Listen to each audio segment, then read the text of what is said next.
El método científico. Toda ciencia, para generar su conocimiento, tiene que utilizar un método o una estrategia para llegar a él. En el caso de las ciencias, el método se llama método científico y tiene la finalidad de que usándolo se encuentren estructuras generales o leyes. Esta estrategia de investigación, que es el método científico, va a afectar a todo el ciclo completo de una investigación y es independiente del tema de estudio. Los pasos son los siguientes. El primero es la observación y consiste en observar y analizar detenidamente el fenómeno que ocurre, ya sea en la naturaleza y que puede ser percibido por los sentidos. El paso 2 es el planteamiento del problema. Una vez que lo observamos el problema y lo comprendimos, entonces se va a plantear una pregunta a la que se quiera dar respuesta a través de esta investigación científica. La pregunta puede ser ¿qué?, ¿cómo?, ¿cuándo?, ¿dónde?, ¿para qué? Normalmente el por qué no se utiliza porque este implica una mayor investigación o implica todo el fenómeno. Entonces se van a hacer estas preguntas: ¿qué?, ¿cómo?, ¿cuándo?, ¿dónde? Y ¿para qué? El paso 3 consiste en la formulación de la hipótesis. La hipótesis es lo que yo quiero demostrar o lo que yo quiero probar y sería la respuesta o una posible respuesta a la pregunta que me hice. El paso 4 es la investigación y esta puede ser bibliográfica, es decir, buscar en los libros, y puede ser de campo o experimental mediante la realización y diseño de experimentos. El paso 5 consiste en aceptar o rechazar la hipótesis. Una vez que se tiene los datos, ya sea bibliográficos o experimentales, esto va a permitir al científico comprobar si la hipótesis que planteó era correcta y dar una explicación científica al hecho o al fenómeno observado.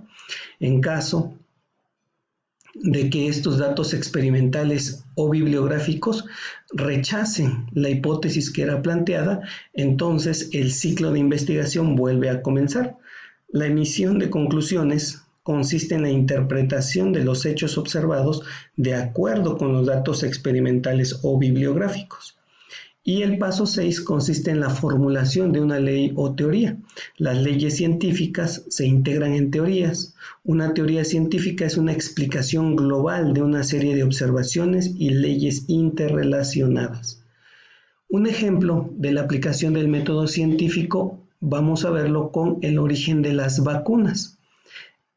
Este médico inglés que desarrolló la vacuna para la viruela, vamos a ver cómo fueron dándose los pasos. Primero, el paso de la observación se da cuando el médico observa el hecho comúnmente conocido de que las lecheras, es decir, las personas que ordeñaban a las vacas, eran generalmente inmunes a la viruela humana.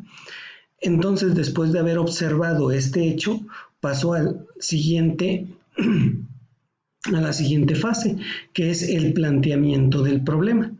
Aquí se hizo una pregunta, en este caso, ¿qué le da inmunidad a las personas que están en contacto con las vacas que padecen la viruela bovina?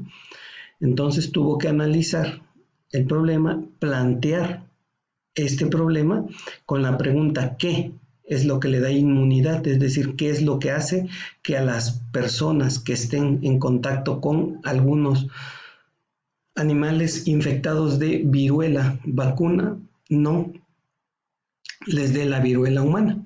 Entonces, el paso 3, que es la hipótesis, es cuando el médico postuló que el contacto de las lecheras durante la ordeña, es decir, de las personas que ordeñaban a las vacas, con la pus de las ampollas que tienen esta viruela bovina, una enfermedad similar a la viruela, pero mucho menos dañina, las protegía de la viruela.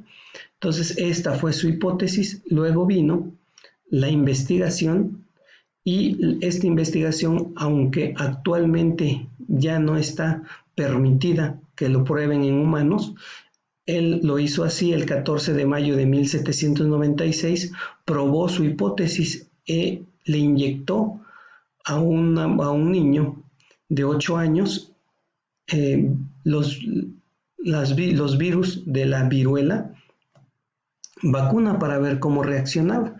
Y después de observarlo y analizar su reacción, pues pudo aceptar o rechazar su hipótesis y en este caso confirmó su hipótesis. Por lo tanto, el método deductivo de infectar a una persona con viruela vacuna la protege contra una infección de viruela humana.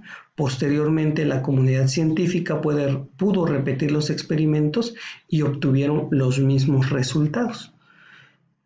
Entonces, mediante esto se desarrolló la teoría de la viruela, de las vacunas. De esta manera, se inventaron las primeras vacunas, aplicar una cepa más débil de un virus para inmunizar a la persona contra el virus más fuerte y dañino. Actualmente el mismo principio se utiliza para diversas enfermedades. El término vacuna proviene de esta primera forma de inmunización con un virus vacuna. Entonces, de esta manera se ha desarrollado esta teoría y que ahorita en estos momentos ha sido muy útil para toda la humanidad el desarrollo de las vacunas, de todas las vacunas, incluyendo las vacunas para el COVID-19.